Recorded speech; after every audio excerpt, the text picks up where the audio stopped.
ng US. Thank you. Make me feel beautiful. Okay, I love it. Kung may bala kayong mag-DIY sa hair nyo, piliin nyo talaga yung mga trusted brand na yung mabilis lang siya i-wash out. Dahil ang hair ni ma'am, nag-DIY siya, tapos yun, hindi niya alam na talagang yung nilagay niya is talagang matapang na dark, which is yun yung parang nagiging black na talaga. Tapos na problema siya every 2 weeks, talagang pansin na pansin yung pinaka-white hair dahil yan yung pinaka-problema niya. So, nagiging black and white siya. So, eto guys, na-strand test namin si ma'am, tapos kinaya naman sa hair niya, pero paulit-ulit na i-retouch hanggang sa ma-reach namin yung gusto ng client. So, eto, kinolor correction muna namin. So, bali yung developer neto is mababa lang talaga para dahan-dahan na i-wash out yung pinaka-dark niya. So, matinding process talaga to. So, sa mga specialist, sa mga hairstylist, need talaga nating i-strand test muna kung anong karapat dapat na ilagay ng mga gamot or yung developer na pwede sa hair ng client. Dahil minsan, once na nailagay na natin yung direct na gamot, tapos walang strand test, is talagang doon magkakaroon ng damage at doon magkakaroon ng yung biglaang pag-react ng hair at mapuputol yung hair ng client. So, make sure na mag-strand test muna tayo para doon natin maitansya kung talagang malakas na developer ba ang kailangan or yung mild lang. Dahil once na nag-DIY kayo, piliin nyo talaga yung mga brand na mabilis lang ma-wash out o yung kilalang kilala talaga na yung mga brand na ginagamit nyo na mag-DIY. So, once na may white hair kayo, so piliin nyo hindi yung as in super dark dahil to talaga obvious na obvious yung white hair pag humaba na yung pinaka-regrowth.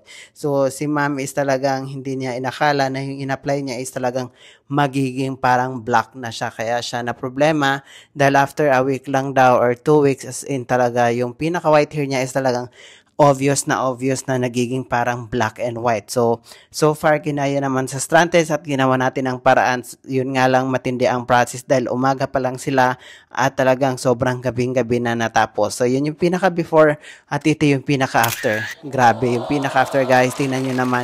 Sobrang napakaganda na talaga. Meron siyang lowlights and highlights. At the same time, nagkaroon na siya ng pinaka-natural sa roots niya. At tingnan nyo yung pinaka-roots niya guys. Nag-blend yung white hair na talagang nag-blurred lang. So, yun yung pinaka-importante at hindi talaga 100% tatakpan. So, ito yung pinaka-harap niya guys. So, tingnan nyo naman guys, grabe. So, ang hair ni ma'am guys, as in talaga almost 95% na yung white hair. Pero tingnan nyo naman yung outcome as in hindi siya halatang sobrang dami yung white hair. So at the same time guys, ito yung sinasabi ko sa inyo. Tingnan nyo naman yung roots niya. Nakikita nyo pa rin yung white hair na nagbe-blurred na hindi siya as in totally white. So once na pinapaliguan niya ng ilang beses na ilang araw, so magbe-blend na yung pinaka-white hair at ito yung pinaka-shadow roots na prepare na siya na magbe-blend yung pinaka-white hair. So satisfied ka naman sa transformation mo for today, ma'am? Very satisfied. I love it. So, ang hair mo dati, ma'am, nagpapa-color ka, tapos mga ilang weeks lang? After a few days, may ano na naman, nagpipik na gray hair. So, nakakapagod ng retouch naman, no? Yeah.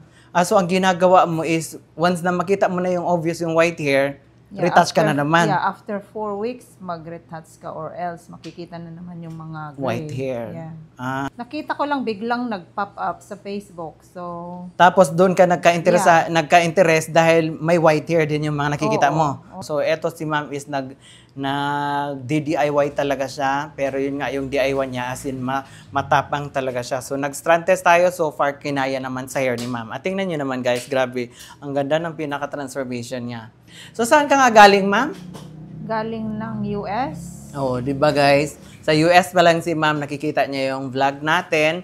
Tapos, yun, nagpa-book siya ng appointment dito. Kahit malayo pa, talagang dinayo tayo ni ma'am. So, ayun, thank you so much, ma'am. Thank you. You make me feel beautiful. Oh, di ba? Ang ganda, oh. I love it. Yes.